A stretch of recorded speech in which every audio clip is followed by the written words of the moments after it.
Video शुरू करूं उससे पहले मैं आपको बताना चाहता हूं कि मैंने 4000 से अधिक वीडियोस और 200 से अधिक कोर्स क्रिएट किए हुए हैं जो डिफरेंट यूनिवर्सिटी के यूजी और पीजी सिलेबस के अकॉर्डिंग है। इसके अलावा हमने यूपीएससी इकोनॉमिक्स ऑप्शनल का कोर्स क्रिएट किया हुआ है, इंडियन इकोनॉमिक्स सर्विसेज के कोर्स हमारे पास है।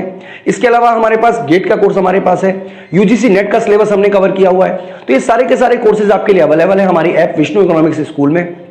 इसके अलावा प्लेलिस्ट में आपको काफी सारी वीडियो आपको मिल जाएंगी, आप हमारी प्लेलिस्ट के भी विजिट कर सकते हैं। और अगर आपको हमारी वीडियो अच्छी लगती है तो आप हमारी वीडियो को लाइक करना और चैनल को सब्सक्राइब करना ना भूलें। तो चलिए स्टार्ट करते हैं आज। हेलो बच्चों, तो बच्चों इस वीडियो में मैं आपको मांग के कई सारे प्रकार होते हैं उनके बारे में मैं आपको जानकारी दूंगा। तो बच्चों सबसे पहला पॉइंट हम डिस्कस कर रहे हैं वो है प्रत्यक्ष मांग। देखिए प्रत्यक्ष मांग क्या होती है पहले आप बहुत आराम से समझ लीजिए। देखिए बहुत सारी वस्तुएं ऐसी होती हैं जो हमारे जीवन के लिए जरूरी हैं और ये सारी की सारी वस्तुएं हमारी आवश्यकता की प्रत्यक्ष संतुष्टि करती हैं।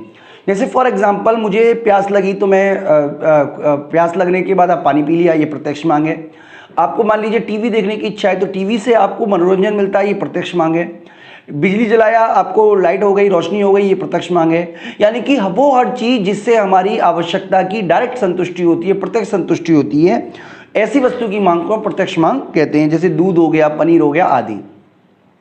दूसरा पॉइंट बच्चों हम बात कर रहे हैं व्युत्पन्न मांग। देखिए कई बार ऐसी चीजें भी होती हैं जिनकी मांग आपको डायरेक्टली तो नहीं होती बल्कि इनडायरेक्टली होती है। जैसे फॉर एग्जांपल एसी की मांग जो है वो प्रत्यक्ष मांग है, लेकिन एसी को ठीक करने के लिए उन मैकेनिकों की मांग जो एसी ठीक करते हैं वो इनडायरेक्ट डिमांड है, या आप कह सकते हो डेरिवेटिव डिमांड है। यानी कि उत्पादन के जो साधन हैं उनकी जो मांग है वो हमारी व्युत्पन्न मांग होती है। जैसे मान लीजिए मुझे घर में सफ़ेदी करानी है, वाइट वॉश कराना है, तो मुझे एक लेबर की जरूरत होगी जो वाइट वॉश कर सके। तो ये जो मांग है एक्चुअल में मुझे उस व्यक्ति की जरूरत नहीं है, या एक्चुअल में मुझे उस मशीन की जरूरत नहीं है जो ये वाइट वॉश करेगी, बल्कि मुझे वाइट वॉश कराने की ज़रूरत है। यानी कि इस तरीके की जो चीज़ें होती हैं जो हमारी आवश्यकता को डायरेक्ट संतुष्ट ना करके इनडायरेक्टली संतुष्ट करती हैं, उनको हम बच्चों व्युत्पन्न मांग बोलते हैं। इसके अलावा बच्चों तीसरा जो पॉइंट है वो कीमत मांग है, चौथा पॉइंट आय मांग और पांचवा पॉइंट है तिरछी मांग। इनको मैं आपको बता देता हूं बहुत आराम से क्योंकि तीनों समझ में आ जाएंगे। देखिए किसी वस्तु की मांग में जो चेंज होता है अगर वो कीमत की वजह से होता है तो उसे कीमत मांग बोलते हैं। यानी कि कीमत मांग का मतलब हुआ कि वस्तु की मांग जो कीमत से प्रभावित होती है। देखिए बहुत सारी वस्तु होती है जो कीमत से प्रभावित होती हैं तो उसको हम कीमत मांग बोलते हैं। जब कोई वस्तु आय से प्रभावित होती है, यानी कि जब किसी वस्तु का संबंध उसकी आय से होता है, जिसमें हम सामान्य वस्तु घटिया वस्तु के रूप में डिफाइन करते हैं, ठीक है। तो जब आय से डिफाइन होता है तो उसको हम बोलते हैं आय मांग। और जब एक वस्तु की कीमत और दूसरी वस्तु की मांग एक दूसरे को प्रभावित करती है तो उसको हम बोलते हैं तिरछी मांग। आय मांग यानी कि आय जब मांग को प्रभावित करती है, तिरछी मांग जब एक्स वस्तु की कीमत वाई वस्तु की मांग को प्रभावित करती है, और कीमत मांग जब कीमत मांग को प्रभावित करती है। इसके अलावा बच्चों संयुक्त मांग भी होती है। देखिए संयुक्त मांग वो होती है जिसमें दो या दो से अधिक वस्तुएं मिलकर एक आवश्यकता की पूर्ति करती है।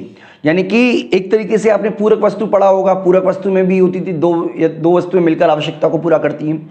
इसके अंदर क्या होता है बच्चों, संयुक्त मांग में बहुत सारी वस्तुएं एक साथ मिलती है तब जाके आवश्यकता की पूर्ति होती है।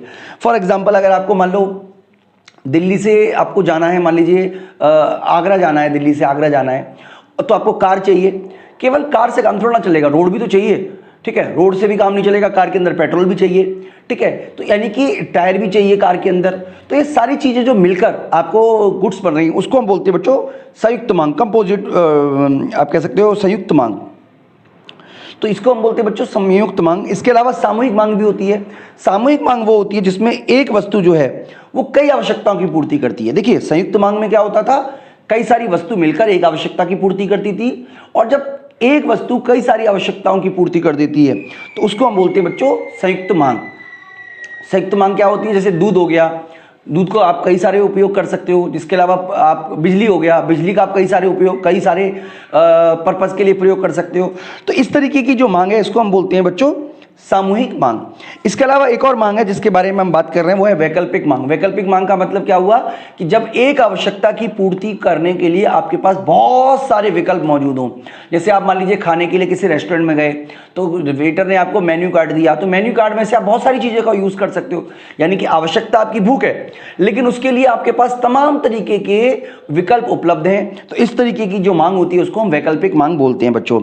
इसके अलावा प्रतियोगी मांग होती है। प्रतियोगी मांग का मतलब क्या है कि जब किसी वस्तुओं के बीच संतुष्टि करने के लिए कड़ी प्रतियोगिता पाई जाती है, उसको हम बोलते हैं बच्चों प्रतियोगी मांग।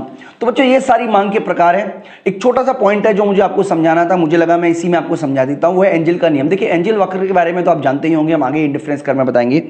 एंजल का नियम कहता है कि जैसे जैसे उपभोक्ता की आय बढ़ती है, जो भोजन पर हमारा जो खर्चा है, ठीक है, यानी कि भोजन पर जो हम एक्सपेंडिचर कर रहे हैं, वो हमारा उसका जो अनुपात है वो लगातार गिर जाता है। फॉर एग्जांपल मान लीजिए मेरी इनकम 10,000 रुपये है, तो 80% में खर्च कर देता हूं खाना खाने पे, ठीक है, 8,000 रुपये खर्च होते हैं। लेकिन जब इनकम 1,000 रुपये होगी, 1 लाख रुपये हो जाएगी, तो मैं 80,000 रुपये खाने पे खर्च नहीं करूंगा। ये बात बिल्कुल क्लियर कर लीजिए। मान लीजिए मैं 25,000 खर्च कर लूंगा, तो 25% हो गया।